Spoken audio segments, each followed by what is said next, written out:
Pourquoi est-ce si difficile de ranger sa propre chambre, même quand on le veut vraiment? Pourquoi ce coin si intime, censé être un refuge, finit-il par devenir une source de honte ou de malaise? Et si je vous disais que votre désordre n'a rien à voir avec de la paresse ou un manque de volonté, et si votre chambre parlait pour vous, en votre nom, dans une langue que vous avez oubliée? Carl Gustav Jung, l'un des pères de la psychologie profonde, dirait « Ce qui ne remonte pas à la conscience revient sous forme de destin. » Et dans ce cas, ce destin peut prendre la forme d'une pièce en désordre, d'une armoire qu'on n'ose pas ouvrir ou d'un sol qu'on ne voit plus. Ce que vous appelez bordel peut en réalité être une carte codée de votre vie intérieure. Chaque objet non rangé, chaque pile de papiers oubliés, chaque vêtement entassé, tout cela n'est pas là par hasard. Il y a une histoire, la vôtre. Aujourd'hui, nous allons plonger ensemble dans ce mystère, non pour vous juger, ni pour vous donner une méthode miracle de rangement, mais pour écouter ce que votre chambre tente de vous dire. Oubliez tout ce que vous avez appris sur le rangement en tant qu'obligation ou signe de maturité. Ici, il ne s'agit pas d'organisation fonctionnelle ni de discipline quotidienne. Votre chambre n'est pas une simple pièce, c'est un miroir. Et ce miroir ne reflète pas seulement votre image, il reflète vos conflits, vos douleurs, vos blocages, vos vérités les plus profondes. La psychologie jungienne nous enseigne que l'inconscient ne s'exprime pas avec des mots. Il parle en symboles. Et dans ce langage symbolique, les objets ont une voix. Le désordre devient alors une forme de poésie silencieuse, troublante, confuse parfois, mais toujours sincère. Quand vous regardez votre chambre, vous ne voyez pas que du linge sale ou des papiers empilés. Vous voyez ce que vous avez repoussé, ce que vous n'avez pas encore décidé, ce que vous avez accumulé sans digérer. Chaque recoin est chargé d'histoires émotionnelles. La pile de vêtements non pliés, peut-être une fatigue chronique que vous n'osez pas nommer, le tiroir impossible à ouvrir, peut-être un deuil non fait, l'accumulation d'objets inutiles, une peur viscérale de manquer. Ce n'est pas de la paresse, ce n'est pas un défaut, c'est une mémoire vivante. Un journal intime sans mots, écrit par vos gestes, vos oublis, vos évitements. Et le plus troublant, ce miroir ne ment jamais. Là où votre visage peut sourire pour sauver les apparences, votre chambre, elle, montre la réalité brute. C'est pourquoi, pour beaucoup, il est insupportable de la regarder longtemps. On ferme la porte, on éteint la lumière, on s'anesthésie avec autre chose. Mais ce miroir continue à exister, même dans le noir. Comprendre cela, c'est faire un premier pas radical. Réaliser que votre chambre est un reflet intérieur et que chaque désordre visible est l'écho d'un déséquilibre invisible. Il y a des désordres qui crient et d'autres qui murmurent, mais tous disent quelque chose. Le plus souvent, ce que nous appelons désordre est en réalité un message refoulé, une tentative de l'âme de se faire entendre là où les mots ont échoué. Dans la perspective jungienne, l'inconscient ne cherche pas à nuire, il cherche à s'exprimer. Et quand l'individu n'écoute pas ses besoins profonds, ses émotions enfouies ou ses conflits intérieurs, l'inconscient détourne la voix. Il parle autrement, à travers le corps, les rêves, les comportements, et oui, à travers le désordre. Ce n'est pas une question d'organisation personnelle, ce n'est pas un manque de méthode ou d'agenda, c'est un langage. Un tiroir qu'on évite d'ouvrir depuis des mois, une chaise devenue porte-manteau, une table encombrée au point d'en perdre sa fonction. Tous ces éléments composent une scène symbolique, et chaque élément est un mot, un fragment d'un récit intérieur. Le désordre devient ainsi une sorte de code, un code que seul l'intéressé peut traduire s'il prend le temps de s'y arrêter. Et si au lieu de vouloir ranger ce chaos comme une tâche mécanique, on commençait à l'aborder comme un rituel, un acte conscient, sacré même, où chaque geste serait une réponse au message que l'inconscient envoie, trier un tiroir, ce ne serait plus se débarrasser de vieilleries, ce serait reconnaître ce que l'on n'est plus, plier des vêtements, ce ne serait plus remettre de l'ordre, ce serait honorer le corps qu'ils ont couvert, les moments qu'ils ont traversés, donner, jeter, classer, autant d'actes qui prennent un sens nouveau quand ils sont posés avec intention symbolique. Le désordre ne vous attaque pas, il vous appelle. Et tant qu'il n'est pas écouté comme un message, il reviendra, sous d'autres formes. Peut-être ailleurs dans la maison, peut-être ailleurs dans la vie. Nous portons tous un masque, celui de la personne bien, celui du parent compétent, du professionnel fiable, de l'ami disponible. Ce masque, Jung l'appelait la persona, l'image sociale que nous projetons pour être accepté, aimé, respecté. Mais plus ce masque devient rigide, plus quelque chose d'autre se met à grandir en secret. Quelque chose que nous avons refoulé pour tenir ce rôle impeccable. Une énergie vive, sauvage, parfois incohérente, souvent inavouable. Jung appelait cela l'ombre. Et l'ombre, elle, ne disparaît jamais. Quand elle ne peut pas exister au grand jour, elle s'installe dans les coulisses, et parfois dans votre chambre. Parce que c'est là, dans ce territoire intime, que la persona s'effondre. Plus besoin de jouer, plus besoin de convaincre. On y est seul avec soi-même, et avec ce que l'on ne veut pas voir. La chambre devient alors le théâtre de la révolte silencieuse. Là où le masque tombe, le chaos entre. Et ce chaos, ce n'est pas un hasard, c'est la revanche de l'ombre. Vous voulez tout contrôler dehors. L'ombre viendra semer le trouble dedans. Vous voulez paraître parfait. Elle vous montrera ce que vous refusez d'être. Et souvent, elle le fera avec une précision troublante. Un sol jonché d'objets oubliés, un lit jamais fait, des murs nus comme si l'on refusait d'habiter pleinement sa propre vie, des couleurs ternes, des rideaux toujours tirés. Autant de signes que l'ombre a pris possession du lieu. Mais attention, elle ne le fait pas pour vous punir. Elle le fait pour vous rappeler que vous êtes plus vaste que ce que vous montrez. Que sous le masque social, il y a des colères, des désirs, des tristesses, des parts de vous qui crient pour exister. Et que tant que vous ne les reconnaîtrez pas, elles continueront de semer le chaos, là où vous croyez avoir de l'intimité. Le désordre n'est donc pas une défaillance, c'est un signal, un soulèvement intérieur.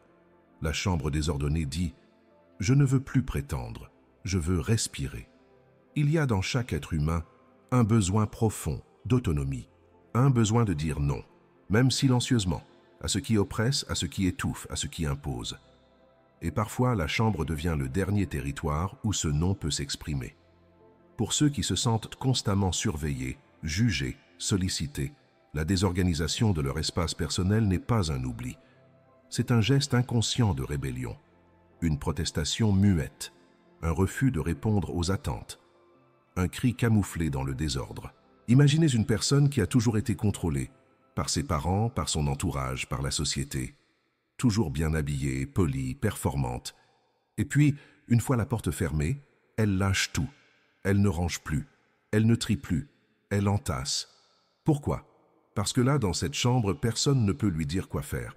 C'est le seul endroit où elle se sent libre, même si c'est dans le chaos. Mais ce non n'est pas dirigé contre les autres. Il est plus subtil. C'est un non dirigé contre soi-même, ou plus précisément contre cette image idéalisée qu'on a été forcé d'incarner. Ne pas ranger devient alors un acte de résistance, un moyen de dire « je suis fatigué, point I de correspondre », fatigué, point U de performer, fatigué, I de faire semblant. Et ce qui est troublant, c'est que cette rébellion n'est pas toujours consciente. Elle surgit d'une fatigue de l'âme, d'un besoin de désobéir quelque part pour ne pas exploser ailleurs. Jung aurait dit que c'est une tentative de rééquilibrage. Quand la persona devient trop dominante, l'ombre se manifeste sous forme de sabotage, pour restaurer une certaine vérité intérieure. Dans ce sens, la chambre en désordre est un acte de survie psychique, une manière de reprendre un peu de pouvoir, même maladroitement, même dans le silence. Mais cette rébellion ne guérit rien si elle reste inconsciente. Elle devient un enfermement, une prison dans laquelle l'âme tourne en rond. C'est pourquoi reconnaître la fonction symbolique de ce désordre, c'est commencer à reprendre ce pouvoir autrement, non par le chaos, mais par des choix conscients. Chaque objet que vous gardez, surtout ceux que vous n'utilisez plus, n'est pas simplement un objet.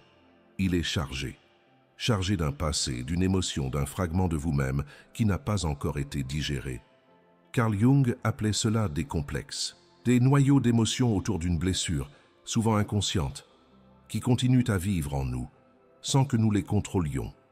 Et ces complexes, quand ils ne trouvent pas d'expression intérieure, cherchent un terrain matériel pour s'ancrer. Ils deviennent matière qui s'accumule. Regardez autour de vous ce vieux vêtement que vous ne portez plus depuis des années, ce livre que vous avez acheté mais jamais ouvert, ce cadeau que vous n'aimez pas mais que vous n'osez pas jeter. Chaque chose porte un poids invisible. Peut-être est-ce la culpabilité? Je ne peux pas m'en débarrasser, c'est un souvenir. Ou la peur de manquer. On ne sait jamais, ça peut servir. Ou encore la peur du vide, du silence, de l'inconnu. Parfois, un objet est lié à un échec refoulé, une activité qu'on n'a jamais poursuivie, un rêve abandonné. Parfois, il est relié à une figure parentale, une mère intrusive, un père absent, une autorité qu'on ne veut pas trahir. L'accumulation devient alors un musée émotionnel. Mais au lieu de nous éclairer, il nous enferme dans le passé. Et plus l'objet est lourd symboliquement, plus il est difficile à déplacer. Pas parce qu'il est physiquement encombrant, mais parce qu'il touche une corde sensible. Ranger ici ne se limite pas à organiser. C'est entrer en contact avec la blessure que chaque objet recouvre. C'est se demander, qu'est-ce que je redoute de perdre en me séparant de cela? Quelle part de moi se sent menacée par ce vide? À quoi me renvoie cet objet que je refuse d'affronter? Ce n'est pas facile, mais c'est profondément libérateur. Car dans chaque accumulation se cache une émotion. Et dans chaque libération d'objets, une possibilité de réconciliation intérieure. Ranger demande du courage. Pas le courage de déplacer des objets, mais celui de faire face à ce qu'on a laissé en suspens. Parce qu'en vérité, le désordre ne fait pas que cacher des objets. Il cache des décisions non prises, des identités non assumées, des passés qu'on refuse encore d'enterrer. Derrière chaque pile, il y a une responsabilité différée. Derrière chaque accumulation, un chapitre qu'on évite de fermer. Et parfois, ce que nous appelons bordel n'est qu'un anesthésiant doux, une stratégie de notre inconscient pour ne pas ressentir. Carl Jung disait que le chemin vers soi-même, le processus d'individuation, commence par l'acceptation du chaos intérieur. Mais cette acceptation ne veut pas dire s'y complaire. Elle demande de le regarder, de le comprendre et de le traverser. Or, ce n'est pas toujours le désordre qui fait mal. C'est ce qu'il nous oblige à voir si on commence à le toucher. Cette lettre qu'on n'a jamais ouverte, ce carton qu'on n'a pas voulu trier depuis le divorce, ce carnet plein de projets qu'on a laissé mourir, ces photos d'un soi qu'on ne reconnaît plus. Mettre de l'ordre, c'est dire « je prends la responsabilité de mon histoire ». Et ça, c'est vertigineux, car cela signifie faire des choix, renoncer à certaines illusions, assumer ses blessures, ses fautes, ses limites. Parfois même, changer de direction. C'est pour cela que le chaos devient un refuge. Il protège de l'inconfort du choix. Il évite la confrontation avec la vérité. Mais ce refuge a un prix. Il coûte en énergie, en clarté, en liberté intérieure. Il épuise, il encombre, il fige. Alors, vient un moment où l'on ne peut plus fuir, où le désordre commence à nous déranger plus qu'il nous protège. C'est souvent là que commence le vrai chemin. Non pas celui d'un rangement extérieur, mais celui d'une réconciliation intérieure. Il y a toujours un moment où tout a basculé, pas toujours de manière visible, mais un point de rupture, intime, silencieux, à partir duquel le désordre s'est installé comme un invité discret, puis permanent. Ce moment n'est pas toujours évident à retrouver, parce que souvent, il ne s'agit pas d'un événement spectaculaire, mais d'une usure lente, une démission intérieure, un effondrement qui n'a pas crié. Mais si vous regardez honnêtement votre espace aujourd'hui et que vous vous demandez « Quand ai-je cessé de prendre soin de cet endroit ?» Une réponse finira par remonter, parfois floue, parfois douloureuse, mais elle sera là. Est-ce après une rupture, après la mort d'un proche, après un burn-out, une dépression silencieuse, ou simplement après avoir renoncé à un rêve? Jung dirait que ce moment marque le début d'un conflit entre l'ego et l'âme. L'ego qui continue à fonctionner, à faire ce qu'il faut, et l'âme qui hurle dans le silence « je ne peux plus ». Le désordre devient alors le symptôme d'un deuil non traversé, pas nécessairement le deuil d'une personne, mais le deuil de soi-même, de celui ou celle qu'on voulait être, de ce qu'on espérait, de ce qu'on a abandonné. Et tant que ce deuil reste figé, le chaos continue de s'étendre, pas par négligence, mais parce qu'il porte une mémoire émotionnelle non digérée. C'est pourquoi il ne suffit pas de ranger, il faut retrouver ce point de rupture, le regarder, le reconnaître, lui donner un nom. Et parfois, ce simple acte, dire C'est à ce moment-là que j'ai cessé de m'occuper de moi. Ouvre une brèche, un souffle, une possibilité de revenir à soi. Car une fois qu'on a identifié l'origine du chaos, on peut commencer à l'apaiser, non pas par obligation, mais par amour. Il y a des lieux qui parlent et d'autres qui crient. Certains espaces dégagent une paix immédiate, une sensation de clarté. D'autres, comme certaines chambres, nous oppressent dès que nous y mettons les pieds. Comme si l'air y était plus dense, plus chargé. Comme si quelque chose de non dit flottait dans les murs. Ce quelque chose, Jung l'appellerait l'ombre matérialisée. L'ombre, ce ne sont pas que nos défauts, c'est tout ce que nous avons refusé d'intégrer. Nos colères étouffées, nos désirs refoulés, notre honte ancienne, nos blessures enfouies, mais aussi notre puissance non assumée, notre liberté muselée, notre sexualité oubliée. Lorsque ces contenus psychiques n'ont aucun espace symbolique pour être accueillis, ils cherchent un autre canal. Et parfois, ce canal, c'est l'environnement physique. Il s'incarne dans la matière. La chambre devient alors un dépôt de densité psychique, une sorte de paysage mental figé, une cartographie visible de ce que l'âme n'arrive plus à contenir. Ce coin de pièce qu'on évite, c'est peut-être une peur non nommée. Ce meuble qu'on laisse s'abîmer, une part de soi qu'on a négligée. Ces objets empilés sans logique, un chaos intérieur jamais mis en mots. Et ce n'est pas une métaphore. Les objets, les couleurs, la lumière, les odeurs, tout dans une chambre peut devenir symbole actif de notre inconscient. Ce n'est pas un hasard si certaines chambres semblent pesantes, comme si elles retenaient les gens prisonniers d'un état émotionnel. Il ne s'agit pas de superstition, il s'agit de résonance énergétique et psychique. Vivre dans un tel espace, c'est vivre dans une ombre qui s'est installée et qui n'a jamais été invitée à repartir. Et plus on vit dans ce champ, plus il devient normal. On ne voit plus le désordre. On s'y adapte, on fait avec. Mais une partie de nous continue à souffrir, parce qu'elle sent que l'espace est devenu un prolongement de la souffrance, au lieu d'être un lieu de restauration. Il est alors urgent, non pas de tout jeter, mais d'écouter ce que l'espace révèle. Chaque chose non rangée, chaque recoin oublié peut devenir une porte d'entrée vers une part inconsciente de soi. Et si vous osez écouter ce que votre chambre vous raconte, vous découvrirez que vous n'êtes pas paresseux ou désorganisé. Vous êtes en présence de vous-même, de votre ombre. Et c'est de là que peut commencer la transformation. Ranger n'est pas un geste banal, pas quand il est fait avec conscience, pas quand on comprend ce qu'il touche, ce qu'il active, ce qu'il libère. Ranger, quand on suit la voie de Carl Jung, devient un acte sacré. Un pas dans le processus le plus intime et le plus profond de tout être humain, l'individuation, ce chemin de retour vers soi, où l'on cesse de fuir l'inconscient pour enfin l'intégrer. Car chaque chose que vous déplacez dans votre chambre, chaque objet que vous regardez avec honnêteté, chaque tri, chaque décision n'est pas une tâche domestique. C'est une rencontre entre votre ego et votre inconscient. Vous ne jetez pas un vieux vêtement. Vous laissez partir une ancienne image de vous.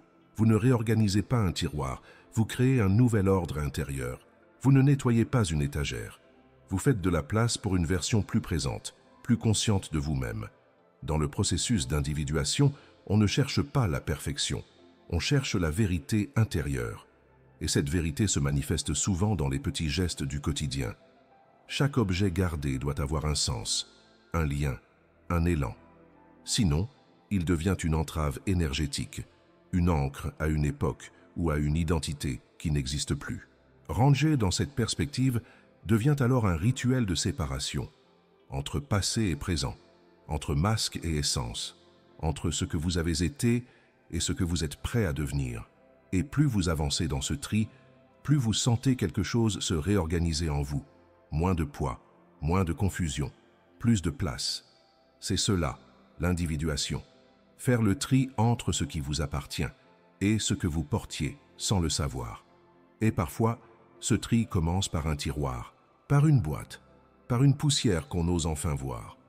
Ranger ainsi devient un acte de puissance intérieure, non pas pour contrôler, mais pour se réapproprier sa propre histoire. Votre chambre ne parle pas que de vous, elle parle aussi de vos relations, de ce que vous laissez ou non entrer dans votre vie, de la façon dont vous vous ouvrez ou vous fermez à l'autre. Il ne s'agit pas seulement d'esthétique ou de rangement, il s'agit de circulation d'énergie relationnelle. Car l'état de votre espace personnel influence profondément la manière dont vous entrez en lien avec le monde. Un espace encombré, saturé, négligé, peut devenir le reflet d'un cœur qui ne se sent pas prêt à accueillir, pas prêt à aimer à nouveau, pas prêt à recevoir de l'aide, pas prêt à se montrer vulnérable. Jung nous rappelle que l'intérieur et l'extérieur ne sont jamais séparés. Ce que nous vivons à l'extérieur trouve toujours un écho dans notre monde intérieur, et vice-versa. Et votre chambre, cette intimité physique, est le lieu où cette résonance se matérialise.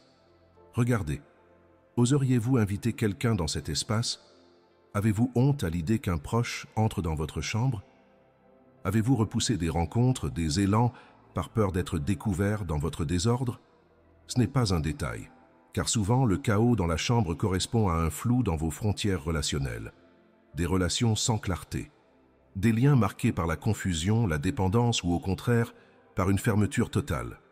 L'espace que vous habitez devient alors un langage silencieux qui dit « je veux être seul » ou « je veux être vu mais à distance » ou encore « je ne sais pas ce que je veux ». Mais voici la vérité. On n'invite pas ce qu'on n'est pas prêt à contenir. Tant que votre espace reste un chaos émotionnel figé, il est difficile d'accueillir l'amour, la joie, la nouveauté, parce qu'il n'y a tout simplement pas de place. Et ce n'est pas une punition, c'est une loi naturelle. Le dedans détermine le dehors. Ranger, c'est donc aussi préparer un terrain pour de nouvelles relations. C'est dire à la vie, je suis prêt à recevoir autrement. C'est dire à soi-même, je mérite un espace qui reflète mes liens les plus sains, les plus authentiques. Et cela commence souvent par un simple geste, ouvrir un espace, pour que l'autre et soi-même puissent y entrer sans peur. La vie ne s'installe pas dans le trop-plein. Elle a besoin de vide, de respiration, d'espace disponible.